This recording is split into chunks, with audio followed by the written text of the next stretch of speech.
the topic today, it's an order from Priyanka, so I didn't have much choice. It's on development.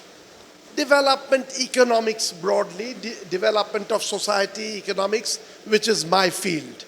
Beyond that, I don't have enough expertise to speak. What I will do is give you a bit of a background story of development as a separate part of economics.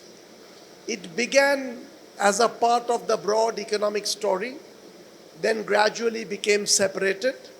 I'll give you this description. As we've planned, just tell me if you want to do it differently. If you don't follow something that I've said, short question, raise your hand and interrupt me. If it is a longer, more detailed question, keep it for towards the end of the talk. Acha, good. Acha. Okay. Jhorer moto, yeah. Okay. So, economics as a discipline, we treat, virtually the whole world treats as the start of modern day economics as 1776. One very important book was published in that year. Does anyone know whose book was published in 1776? Adam Smith. Have you heard of Adam Smith? Yeah, many of you have. So Adam Smith, the Scottish, actually he began as a moral philosopher, then turned to economics and wrote this classic which was published in 1776. Also a wonderful person, Adam Smith, led a very simple life, very absent-minded. He would set out from home every second day, get lost. At the age of 3, he was kidnapped by gypsies. And people say the economics discipline is lucky that he was rescued and brought back. Lived with his mother all his life, had very radical views, but he did not like controversies. So he did not get into those matters. Now the book in 1776 helps us understand how markets form, how trade takes place. Having said this, I should tell you, no discipline has a first date as such. In different forms, ideas go further and further back into history. We had Kautilya, Chanakya, 380 or 370 BC roughly. Very interesting ideas.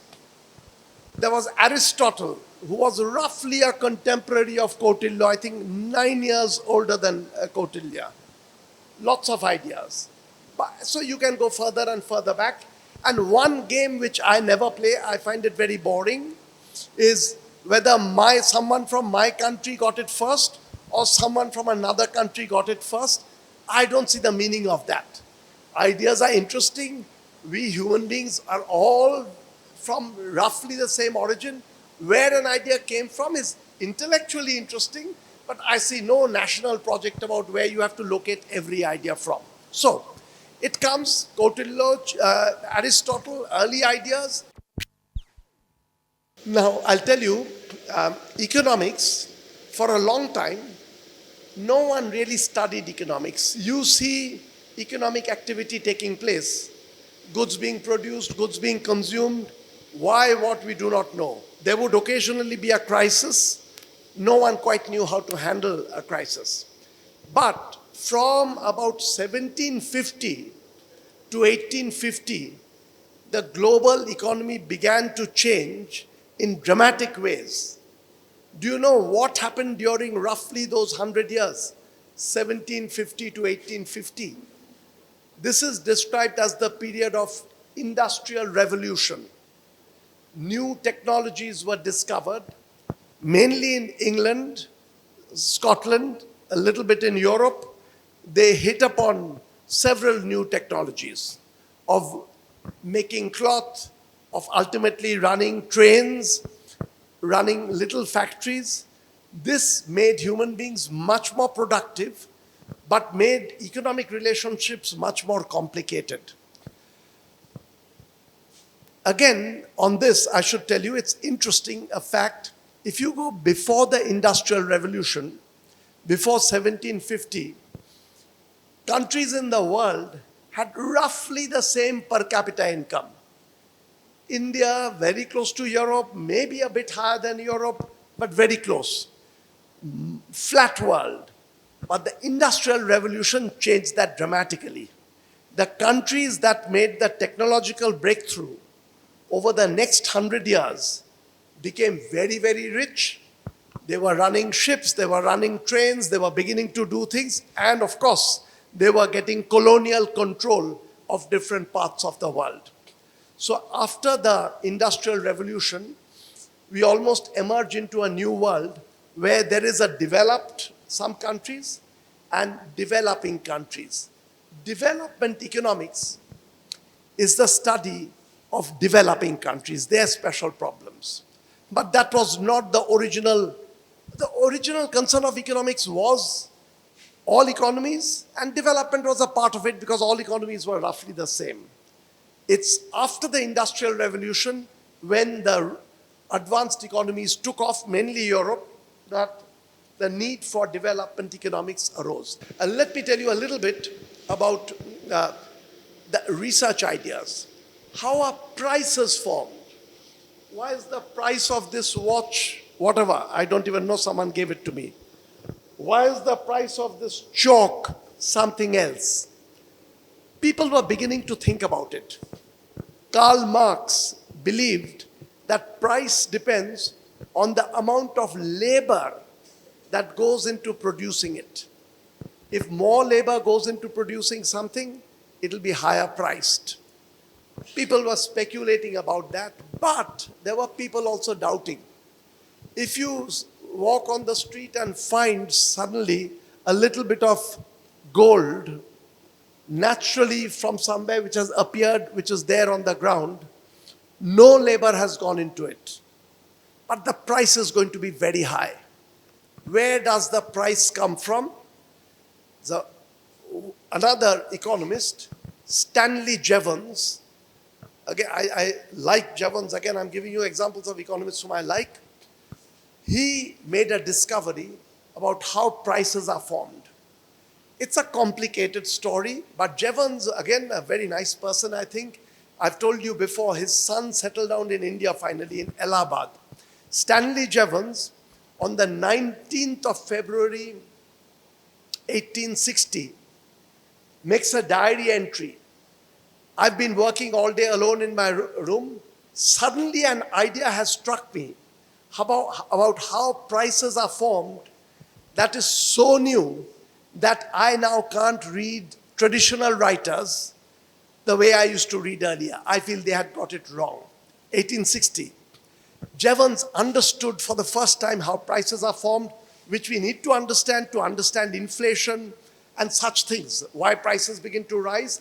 So it's a very important breakthrough. Jevons then sat on this idea for about 12 years. He was very lazy, he says. He got the idea, he should write it up, but he was doing other things, he didn't. Then in 1872, he wrote up, his book came out. Few years later, there was Leon Walras, who wrote down the economic system of the world in mathematical equations. Walras is the first mathematical economist. By the 1870s and 80s, the economics of rich countries becomes a separate discipline. People were not bothering about what's happening in the colonies, about in the poor countries. Question was beginning to rise that, look, we understand a little bit how advanced economies run, but we understand very little about the poor economies, about the colonies in faraway land. Development economics was born, again, very difficult to say born because ideas go back in more diluted form. Roughly from 1940s, 50s, the ideas were beginning to come up. Let me give you two sets of breakthrough ideas. For one, I'll have to use a little bit of algebra. Okay, what was Ragnar Nurse from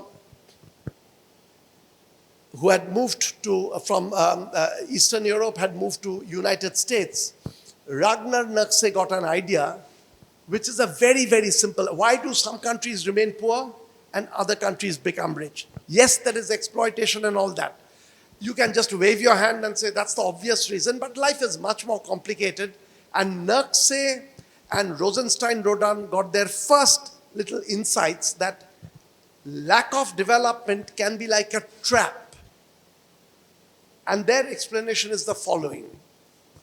Take a poor country.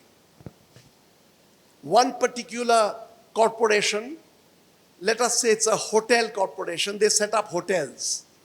They are calculating, is it worthwhile for us to go into Nigeria, a very poor country, and set up the hotel infrastructure?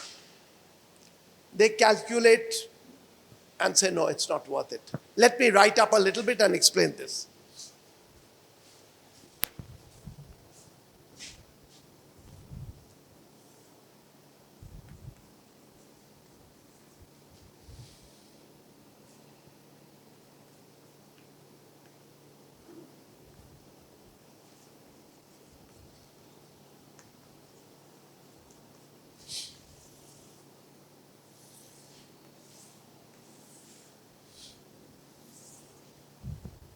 The hotel industry is trying to decide in Nigeria, should we invest in hotels or not invest? That depends, it will be immediately obvious. Does Nigeria have a transportation system whereby people can go, use hotels, go back? If there is no transportation, having hotels in faraway places will be a completely useless investment. Now, let us suppose in Nigeria, there is an not in Nigeria, again an international one or whatever, a transport corporation that is trying to decide, shall we invest in setting up transportation across Nigeria or not? So,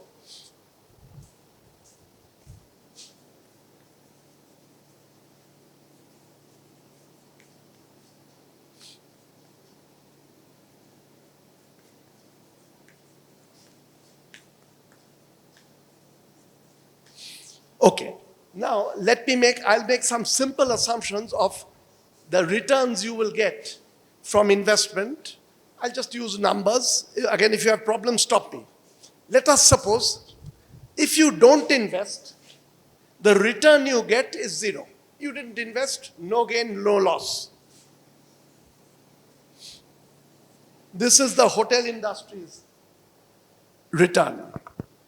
If you invest, the return will depend on whether the transport industry is investing or not. If the transport industry invests and you invest also, you will do very well. Transportation is there, you've set up hotels, people are using it, you'll make money. Let me just assume you'll make, think of it as $4 or 4,000 rupees, 0 rupees, 4,000 rupees. If you invest, you've set up hotels all over, no transportation, what will your profit be, you think? What kind of number would you put to that? Very good. Who said minus? You would expect it to be a loss. You've invested, you've put in money, no customers. People can't get there. Let me just make it -4. So now you're an investor. You're the hotel investor. You are deciding whether to invest or not. If the other person does not invest, what will you do? Your choices between this and this, what will you choose? You will choose not to invest. If the other person invests, you will choose to invest also. Let me now put in the returns that the hotel industry would earn. Same kind of logic. The hotel industry's returns, I'm going to write down here. Transport industry, yeah? If the transport industry does not invest, how much will the transport industry earn? 0. That's their return. If the transport industry invests and the hotel invests, the transport industry will earn some decent profit, let me call it 4. And if the transport industry invests, no hotels, people are not traveling, how much will they earn? Minus something, minus 4 I'm making it. Now you can see an interesting property of this. If both invest, it's worthwhile investing. If neither invest, you better not invest alone, you'll make minus 4. You will not invest. So countries can get into these traps. No one is investing, and I just took 2 industries. You think of 10 industries, you need all the other ones for your industry to survive. So the whole region will become poor. And you can take this logic to a state, West Bengal. If one other industries don't come in, one particular industry will say it's not worthwhile coming. This was the idea which Rosenstein wrote down and Ragnar Nurse wrote up about, that one of the reasons why poor countries remain poor is it's almost a collective trap. Others are not coming in, you don't go in, everyone reasons like that, you stay over there. From this emerged the idea of planning. If the government can coordinate and then tell that, look, I'm giving incentives to all of you, come in. Then, in fact, the government doesn't have to spend very much. Once they come in, they begin to make profits. The government can get away with a small amount of support. This was the idea of big planning. All over the world, India started with that, but all over the world, the idea was for developing countries to take off. Because there is this huge coordination problem, you can't leave it to the private sector. The private sector is important, but you need some central planning to coordinate them so others will come in and therefore you will come in, get it all together. Russia went into it in a big way. All countries, Korea was doing it in the beginning, South Korea was doing it, countries were doing it. India, 1947, starts with mega plans. The first 5-year plan was an unimportant one, but the second 5-year plan with Mahalanobis was a huge plan that India will try to coordinate different sectors from coming in. That is the sort of birth of development economics, that you need a mixture of government and private players, and the government's main role is coordination. And if the coordination is done well, then it becomes self-sufficient for the private sector. Of course, things can go wrong. You help them all to come in, then maybe for some geological reason, the transport industry can't survive. It exits. As soon as it exits, this industry will get affected. So there are these connections, it gets complicated, you have complicated planning models. That was one class of theorizing that put development economics on a separate plan. And as I said, there were these prominent thinkers. There was also someone in Cambridge University, professor of Amartya Sen, called Maurice Dobb, who wrote a lot about these kinds of organizations being needed for a country's takeoff. Another kind of theory is quite an interesting one. Also, the history of it is interesting. You know, development economics soon became a study of an economy being broken up into 2 sectors. There was let me straight away tell you, a very prominent thinker called Arthur Lewis.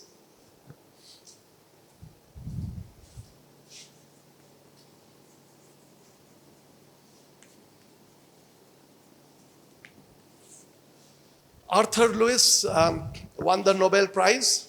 He's a black African economist. In fact, he must be the only black economist who's won the Nobel Prize. Arthur Lewis developed a theory based on his own experience. A lot of it was in Ghana. I have a special soft spot for Arthur Lewis because he used to do the job for Ghana, which I used to do for the Indian government. He was the chief economic advisor of the early Ghana government. Unfortunately, he had a fallout with the president of Ghana, very prominent thinker, Nkrumah. He had a disagreement, very actually decent disagreement. Arthur Lewis said that these politicians don't listen to me at all. I can't stay in this job. He resigned. And then Nkrumah wrote a very nice note. Nkrumah was also a good thinker. that I feel very sad losing such a prominent economist, but he's a professor, he does not understand the complications of political life. He comes and gives me an advice, I can't jump and immediately implement it. Politics is complicated and that is my responsibility. So, nice difference of opinion, he walks out.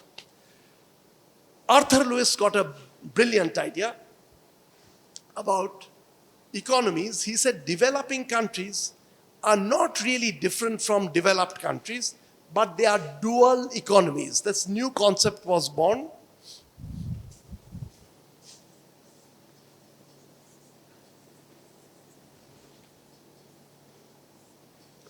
Dual economy. Dual economy is the following idea, and you can see that quite naturally, is that a dual economy is an economy where there's an urban industrialized sector and a rural traditional sector.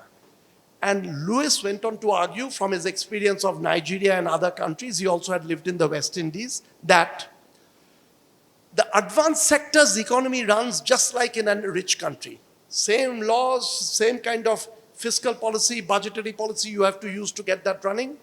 But the traditional sector is very, very different. And he developed the concept of a dual economy, which was published in 1954.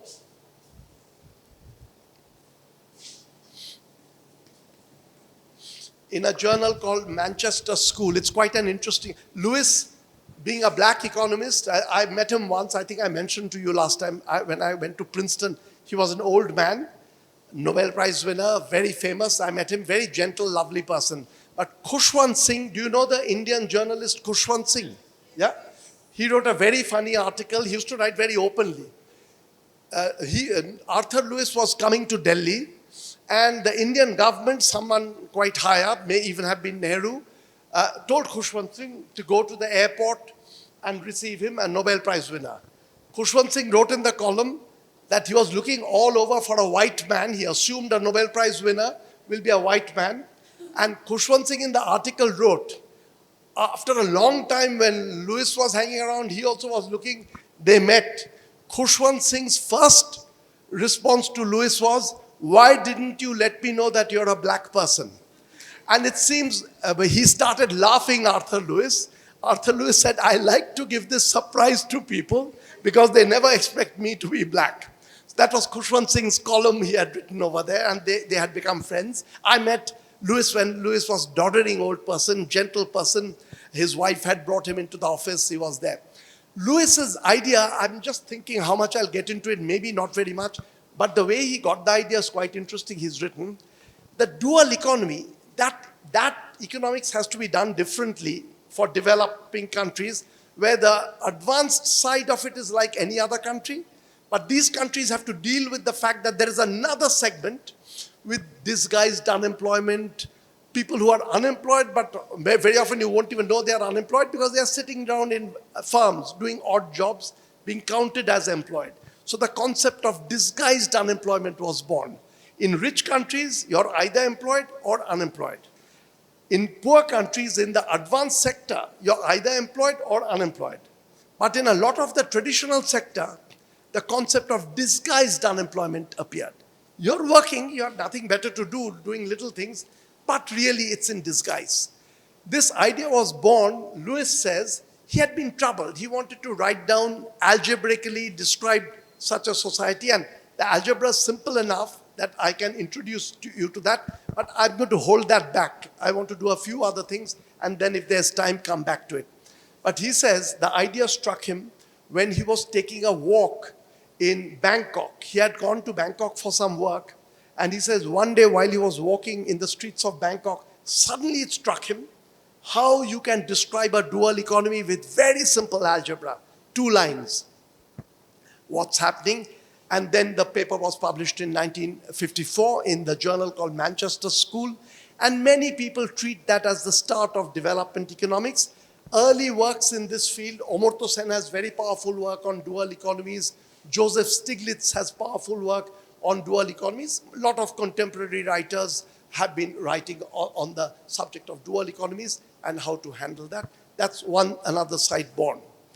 I'm just playing around and thinking what else I can describe this theory to you, but let me come in a little bit into more contemporary times, the challenges of development, challenges of policy. Maybe I'll give you one example from very, very contemporary times, and I might even give you one from when I'm myself in government and beginning to work, the kinds of challenges we were facing. But let me go back to 1991. Do you know that there was a big economic crisis in India in 1991? Okay, I'll tell you a brief description of what had happened. Is very easy to understand. At that time, India used to have very little foreign exchange reserves, something like $5 billion. Entire country, with the Reserve Bank of India, $5 billion. Most of this money, in those days, who would send the money to India, do you know?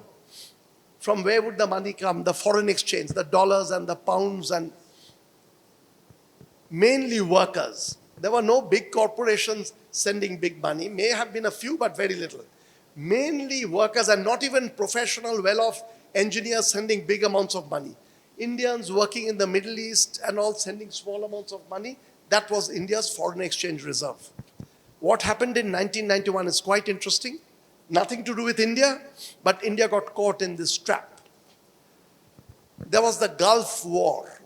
You won't remember, many of you were not born then, but there was the Gulf War involving United States, Iraq, nothing to do with India.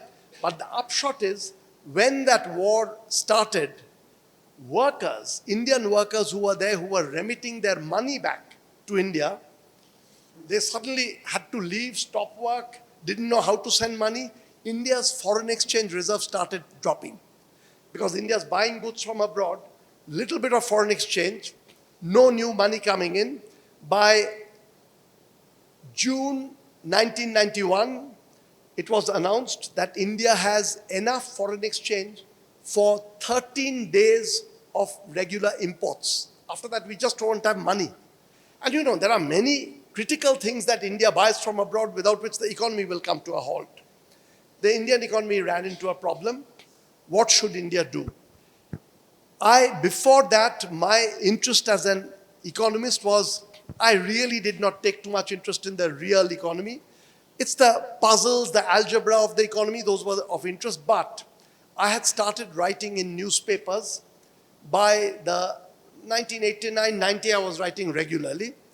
And one particular line of argument, I took in as a journalist with no further consequence, but I want to give you that argument, which many of my friends in the economics profession disagreed with me. Most of my friends were left-wing economists.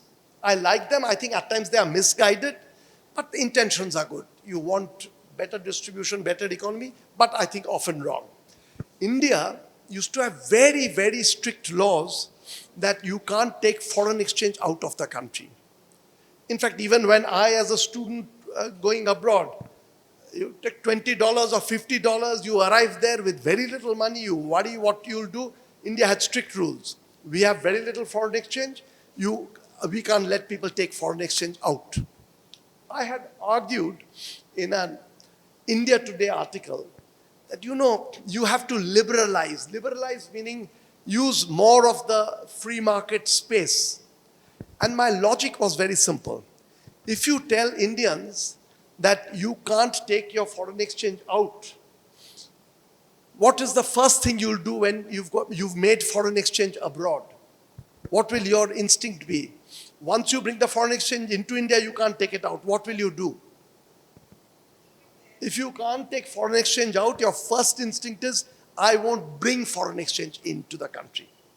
So I was arguing that make it easy for people to take foreign exchange in and out. And not just me, there was a small group of people.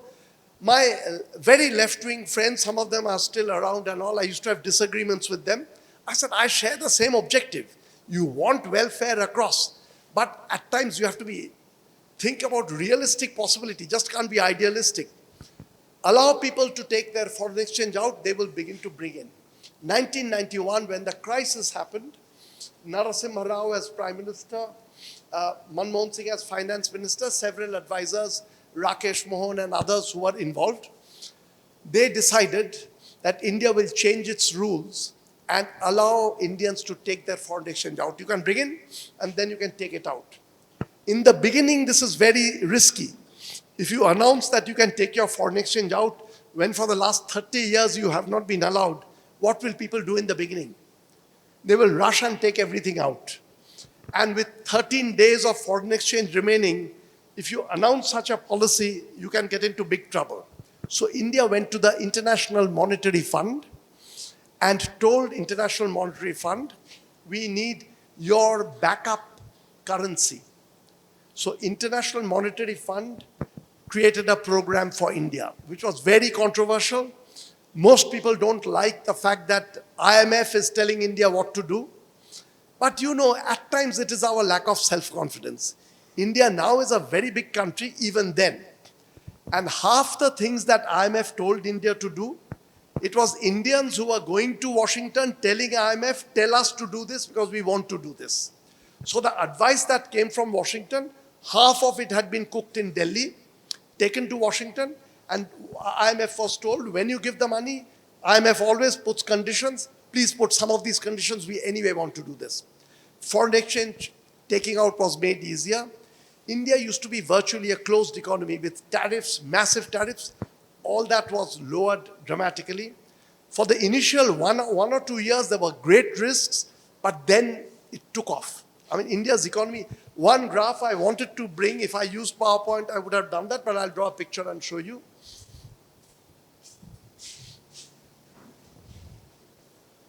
Okay.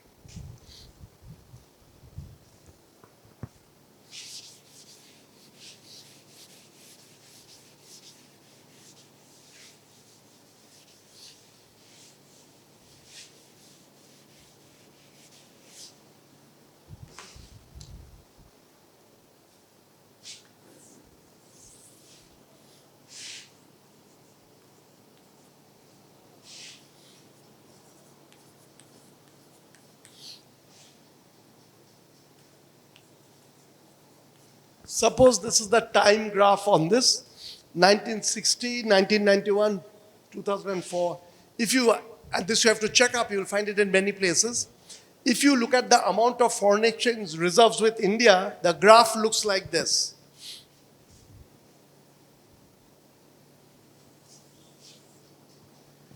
It's amazing the change with a good policy move. Suddenly the foreign exchange reserves from $5 billion, within 6-7 years it goes to $300 billion, now $500 billion. India is among the biggest holders of foreign exchange reserves. The game changed. So good policy actually makes a very, very big difference. And this is the kind of example I give that, you know, economic policies, part of it is intuition and guesswork. A politician, whether it be Jyoti Basu, Mamata Banerjee, Prime Minister Modi, they'll get roughly the same thing wrong at times, right at times. But there are also detailed policies which you can get miserably wrong. And if you get that wrong, massive cascading effect through society. This was a case of getting a policy right, which had a cascading effect through society. Many such examples. I can give you one more about inflation control. Inflation is a topic of great interest to me because inflation is one of those semi-understood topics. We understand parts of it, but not fully. No one does. We have rules of following it. I worked in government when inflation was very high. It was a regular problem. Every second day we were having meetings on how to intervene. One particular intervention was using economic theory, a very, very clear idea in economic theory, which actually I think played a role in dampening price inflation at that time. Not that it'll always work, because it's not the same logic always. One very prominent economist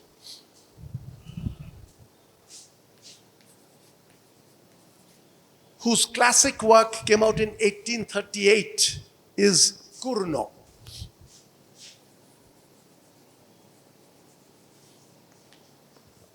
A bit of a sad life, a mathematician, made major breakthroughs, was not recognized.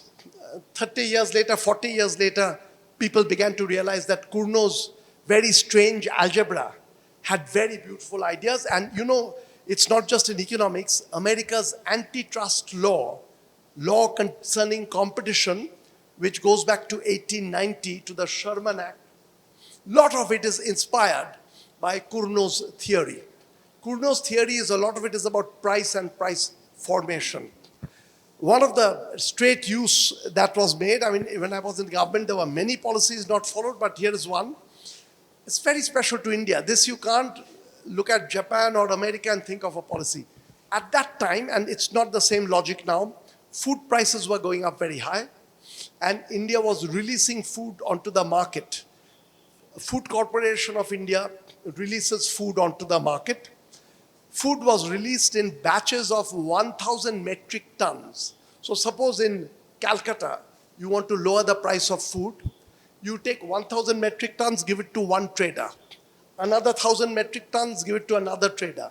5,000 metric tons to 5 traders, and tell them, now you make profit, but as they try to make profit and sell the wheat, price of wheat will go down. But this was a very clear policy discussion soon after I joined government. In a small meeting with Manmohan Singh over there, couple of ministers, I was feeling very self-conscious. I was thinking that giving it to 5 traders, 1,000 metric tons, means they are going to collude and hold the price high up. They are not going to lose the profit by competing with each other. But the same 5,000 metric tons, instead of giving it to 5 traders, if you give it to 50 traders or 500 traders, small amounts, tell them now you go out onto the market, they will compete wildly and prices will go down. That was Cournot's suggestion. I remember feeling very self-conscious at this meeting. I thought if I name Cournot, Indian bureaucrats will ask me to get out of the room because they won't have any idea what I'm talking about. Without naming Cournot, I was saying that we have to change the rules of food release and bring in many more traders so that they will not be able to collude and hold prices high up. That decision was taken. And actually after that, the food corporation's release was made into smaller batches, many more traders being brought in, and then being told, here's the grain, go out, make profit. But once they try to make profit, it begins to dampen the price and brings down prices. So, policy making in developing countries, there'll be challenges which are novel, different kinds of challenges. I've spoken to students here about major inflation management. You know, historically, the biggest inflations were in Europe. The world's record is 1946 in Hungary. Second highest world's record is Germany, 1923. Then you have Zimbabwe, Argentina, others with massive inflation. You often have to use different kinds of theory to understand and write.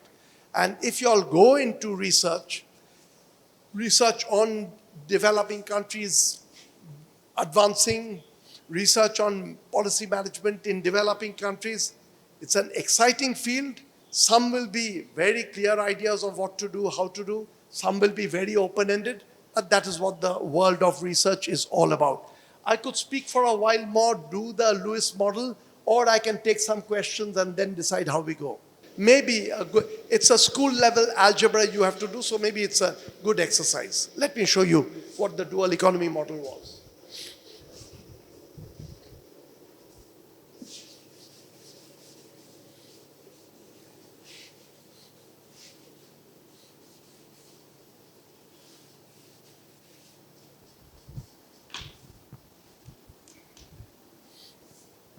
Take a country, let's think of it as India. Let's make India a smaller country, just West Bengal. There is one big city, the urban sector, Calcutta and its surroundings. Rest of it, which is the rural sector, aggregate. That's a stylized, of course, it's more complicated. But here is an economy with an advanced city and a periphery of rural areas. In this country, let us say, the working age population, I will just call it population, is N people.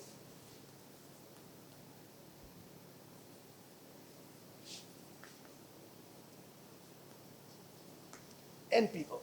Now, in this, there is the advanced urban sector where wages are pretty high.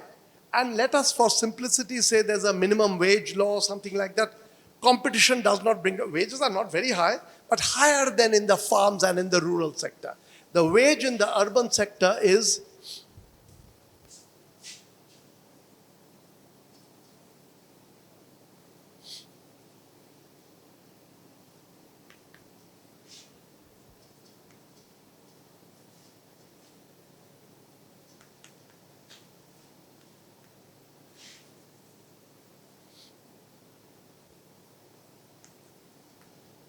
this is I'm beginning to describe the dual economy. If you don't follow, so there are two sectors, rural and urban.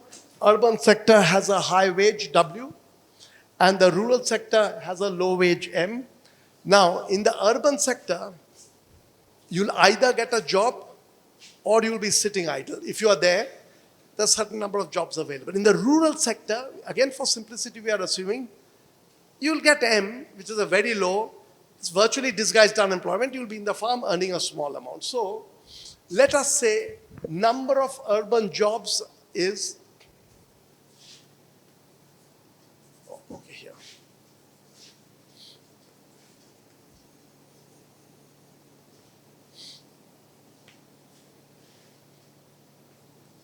B, I'm just picking any symbol. There are B jobs. If you get a job, you get W.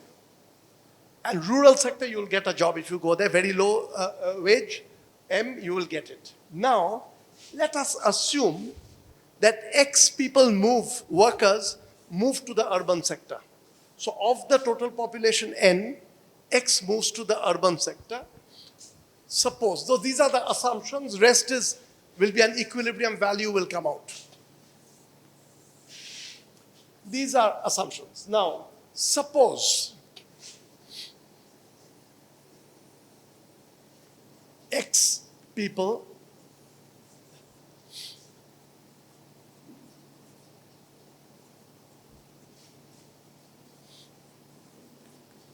can you tell me what is the probability of getting a job in the urban sector?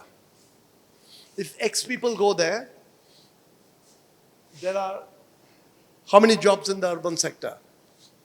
There are B jobs in the urban sector. X people have moved into the urban sector. What is the probability? Let me make it simple that it's the same probability for everyone. What's the probability that you'll get a job? 1/2.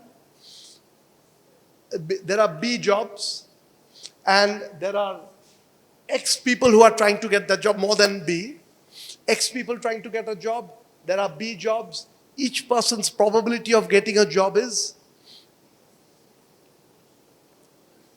try to guess, B divided by, yes? Stand up and say.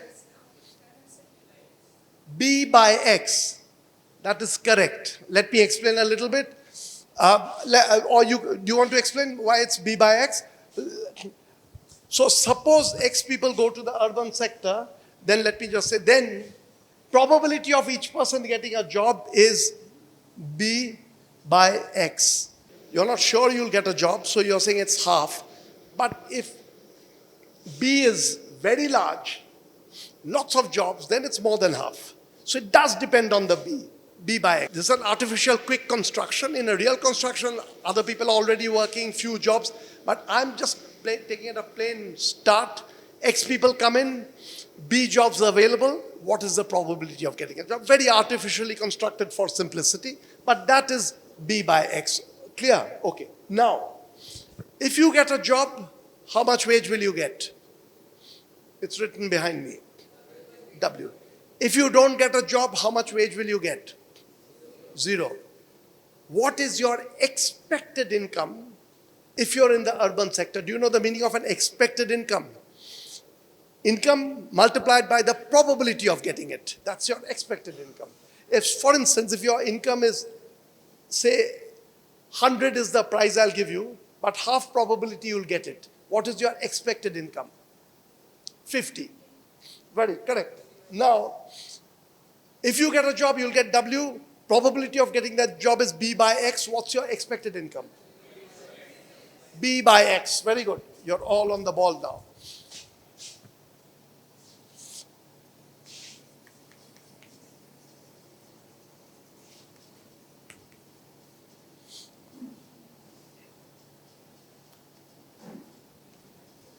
B by X multiplied by W is your expected income. Now, if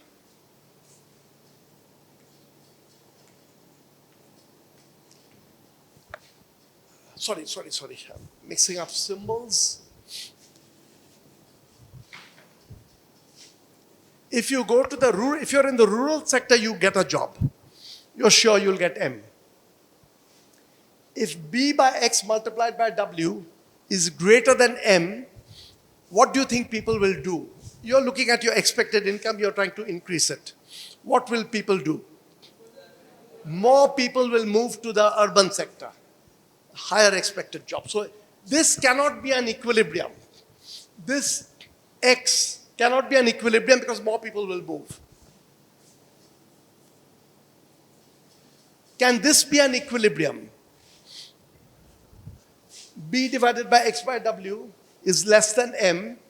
Can this be an equilibrium? Why are you all puzzled about this? I thought.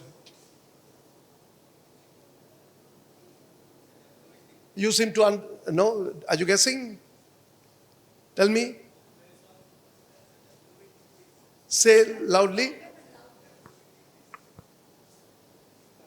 And the W, I'm taking it as fixed. The wage does not get moved by people moving in and out. If B divided by X by W is less than M, people will begin to behave a bit differently. They will prefer one sector over the other. Which one will they prefer? The rural sector or the urban? Rural. They'll begin to go to the rural sector. So this cannot be an equilibrium either because people will move. Movement will stop and you'll get an equilibrium if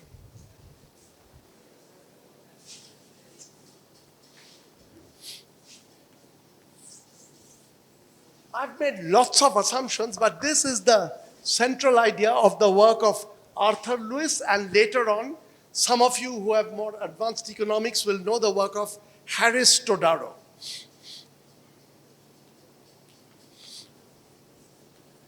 Harris and Todaro. Now, interesting thing you're getting over here. This is an equilibrium.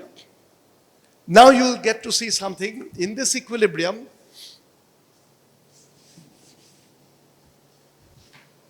I can rewrite the same equation slightly differently.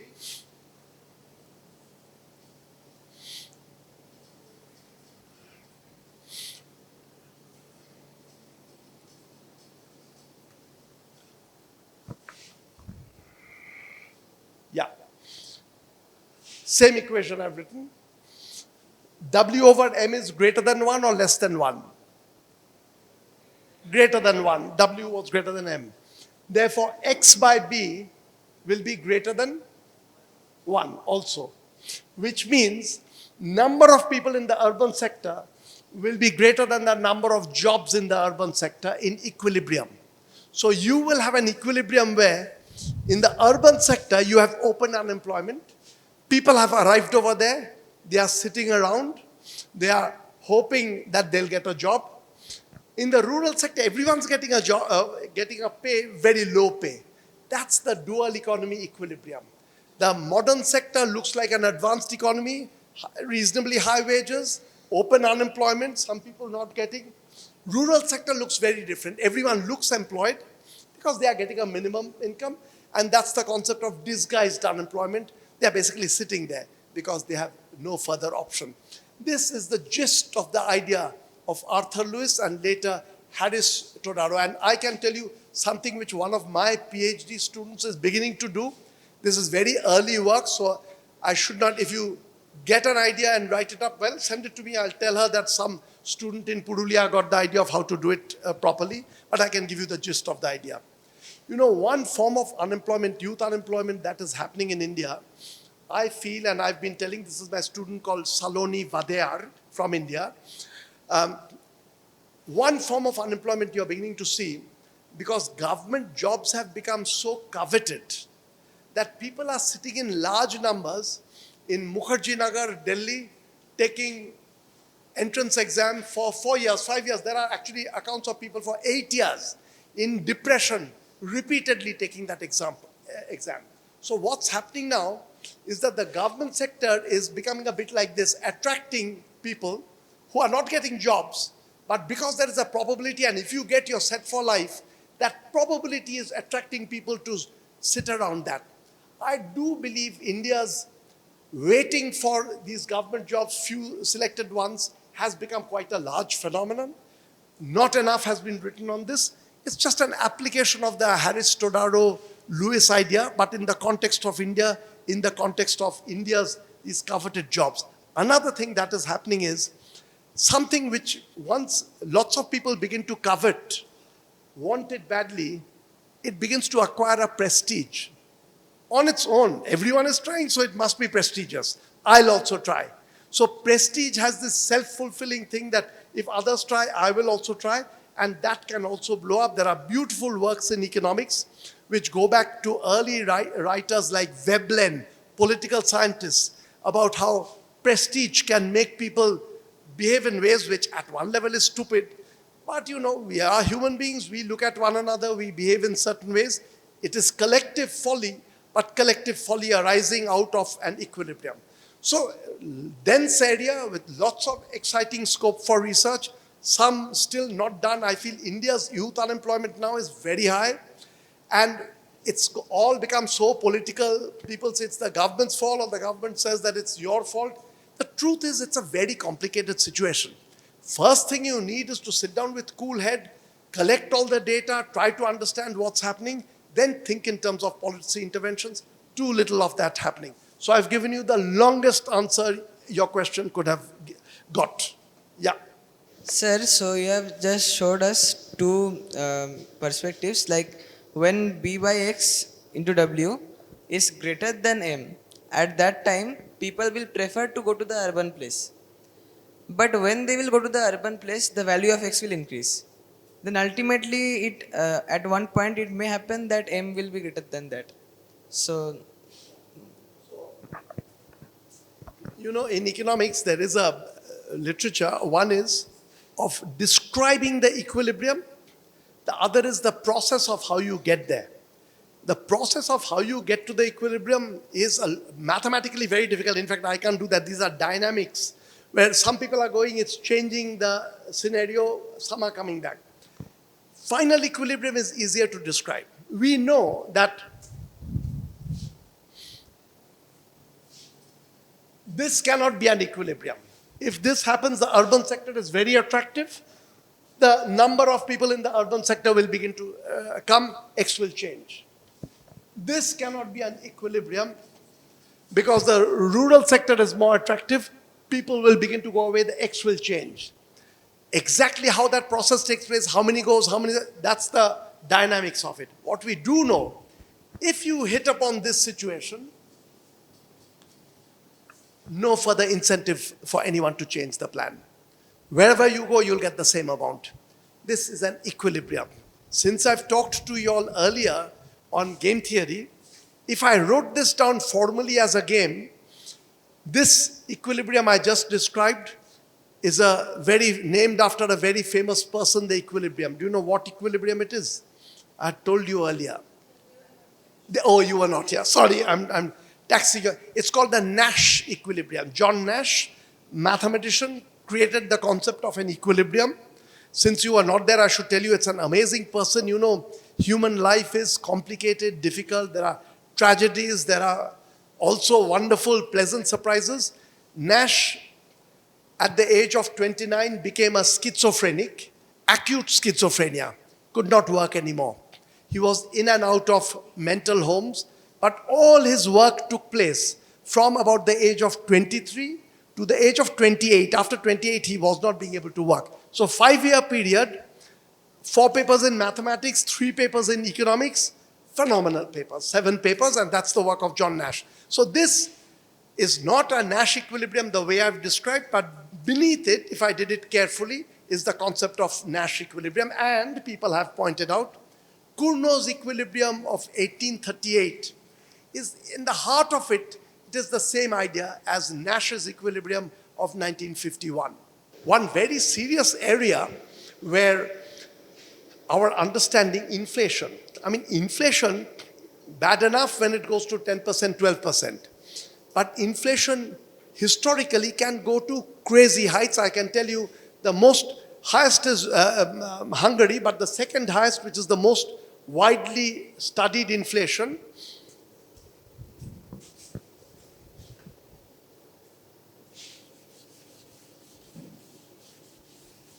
after 15 months, let us suppose that one little fruit was 1 mark. The price of it is German. I don't know if mark was the currency in 1923.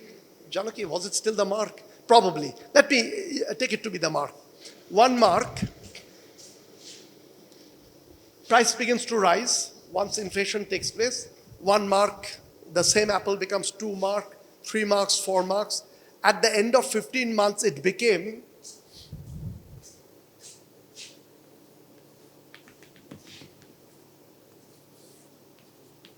10 to the power of 23.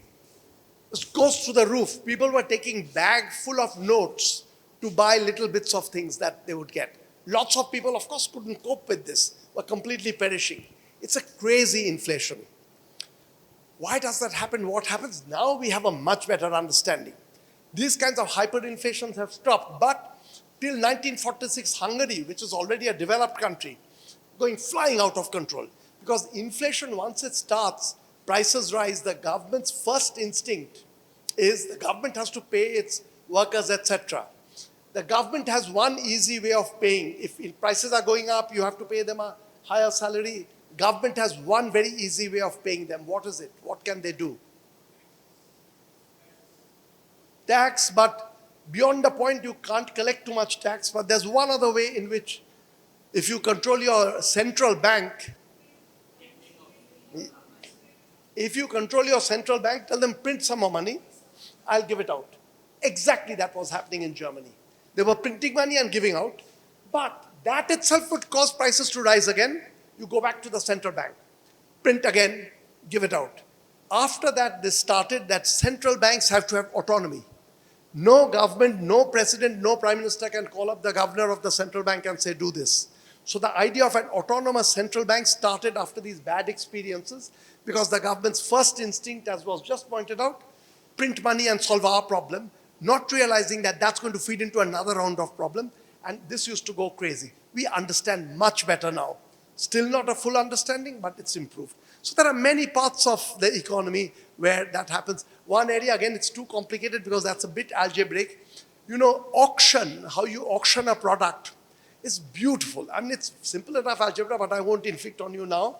That can be designed very well, and this we did it in India with the 3G spectrum auction, properly designed auction, fantastic success. That works like building a bridge or something. The algebra of that is worked out immaculately, we understand that. So auction is one more area. Inflation is different still. Some bits we understand, main causes we now understand better, but lots of open questions. See, some of these problems, but also the arrival of technology means demand for regular labor is going down. Then when digital buying is becoming common, you order on Amazon, street vendors' space is going out. Here is a dilemma. If you alone do it in your country and try to change this, you'll run into problems. So some of these problems are problems, but single governments are helpless about it. So I do believe now, and I hope the world will get into that, many of these problems, you have to have global level policies being used. I'll give you one concrete example. You know, labor rights. You don't want your workers to have certain rights, minimum wage, right to collective bargain. What China was doing openly, use its prison labor. People in the prison would be forced to work. American multinationals were coming, getting very cheap labor from the prison labor. That is putting pressure on Mexico, India, and others. We also push down the labor requirements so that capital comes in over here. Only way to solve this is, again, international agreements. But there are countries have self-interest. US pushes in one direction, China pushes in another direction. I do worry that the world's economy is changing so dramatically. If we don't manage to get some minimal central accords in place, it may be totally destructive. We will get huge chaos in the economy. But the problem you're saying is a serious problem, but we also have to recognize very often A single government becomes powerless because these are such global situations. Yes.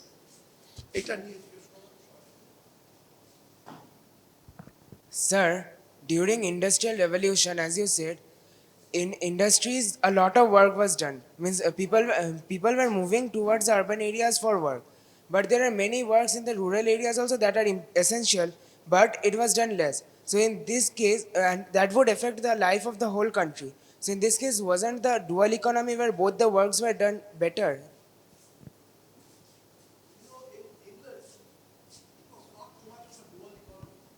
Because a lot of these productions, weaving, producing cloth, etc., using modern technology, were small factories that were getting set up all over the place.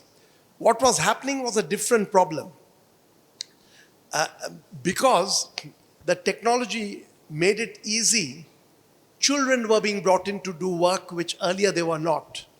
So if you look at England in 1780, 1790, 1800, child labor, children as young as 8 years to 12 years, the proportion of them working, very often working for 10 hours, 12 hours a day, much higher than in India, much higher than in many other countries. In today's world, there are 2-3 countries in Africa where it's higher than what it was in England. So the problems were child labor was shooting up. Then there was no limit on number of hours of work. So workers were being made to work 12 hours because profit was very high. The feudal laws, the new industrialists would come and take children and say you work for 10 hours. And I have read accounts, I have a lot of interest in child labor. By the day's end, these children fall down. They're very often helped, they go home, sleep for 7 hours, come back again, and day's end you fall down. It's a brutal system. Again, the initial laws were very difficult. 1802, Sir Robert Peel brought in some minimal laws. Look, you have to put a restriction of number of hours. Children should not work more than 8 hours. 8-year-old children should not work more than 8 hours. Later on, there were other laws saying children should not work at all. Income tax, which we today treated as normal, in 1842, for the first time, income tax was started. When it was started, people started shouting, how can government come and take away our income and give it to workers? I have earned it. Now we think it's absolutely fine, and I personally believe income tax should be much higher and used to transfer is my belief. There's no economics to it. There are certain things which are one's own ethical beliefs. There are certain things which is just logic. This is my belief. But yeah, good.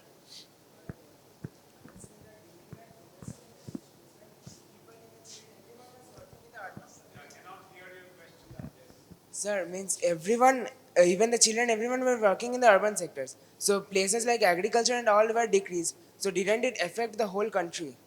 No, what's happening is as people are moving into industry, the productivity is beginning to shoot up. They are selling all over.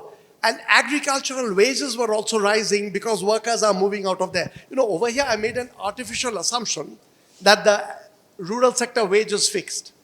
If you get an acute shortage in the rural sector, rural wage will begin to rise. So in England, if you look at England's data that time, rural poverty was quite high, but things were beginning to improve. Profits were going very high. Workers were doing slightly better. Then over a 100-year period, new laws were brought in whereby the workers began to benefit. It's a bit like what's happening now with artificial intelligence, new forms of technology. Mainstream work is going down. You know, in a country like India, still wages are low, so workers are getting in. The United States and all, you can sense the tension if you go into rural areas because jobs are vanishing. Jobs are going on to Vietnam, Mexico, some to India, going away from there. There they are beginning to feel the pressure in a very, very big way. But industrial revolution time, that was not the central problem. It turned out to be a benefit because they were the only countries producing, using these technologies, so their productivity shot up. And then they developed the colonies all over the world, and they were also getting income out of that. A certain amount of MSP is needed. One thing is the government buys up food stocks through this, and it uses it for two purposes. One is it's kept ready in stock so that if food inflation picks up a lot, then the government will be able to release these critical food grains onto the market. It's the same way that in the United States, the government holds petrol, oil in stock. Just in case oil prices shoot up, they'll offload. That's one reason. The other is after buying up this food to households below poverty line, food is sold at a cheaper price or given away, that this is run through this. But the system has a whole lot of flaws. To me, the biggest flaw is after you declare an MSP, for a farmer, you need to find a window where you can sell your grain. The government announces a price. You'll get this much for your wheat or rice. If there's no place nearby where you go and sell, what do you do with the knowledge that the government is buying? The government is very good at buying in Punjab, Haryana, very bad at buying in Bihar. In Bihar, farmers will not find any place to sell. So MSP, one problem, and not enough has been done. Once you allow a minimum price where the government is saying we'll buy up, you have to have windows all over the country, otherwise you use it to discriminate one region vis-a-vis another. Very big problem. Then which items will you do that, which not? Indeed, it's an open question. There are lots of difficulties in some items, easier in others. It's a system with flaws. I did not support the Farm Bill when it was brought in just about barely 2 years ago. For one reason, my worry was that the Farm Bill was being brought in, liberalization of this market, with one more change. India has rules about how much food grain you can stock. There's a limit. You can't build up stocks and then profiteer by raising the price and selling. That limit was being removed simultaneously, which made many people feel, including me, that the trading would be captured by a few big businesses. So you're opening up the market, but by allowing for stocking, few big businesses will come in. They are going to buy from all the farmers at a low price, sell it to consumers at a high price. So yes, it's a liberalized sector, but with the middle being skimmed out much more than earlier. In the United States, whenever you allow for opening up of the market, the antitrust law works reasonably well. You will immediately make sure that there'll be 100 firms that will compete. No such provision was made in India. So I was skeptical about the last line of reform, but this is a sector that needs intelligent reform. The word intelligent is important.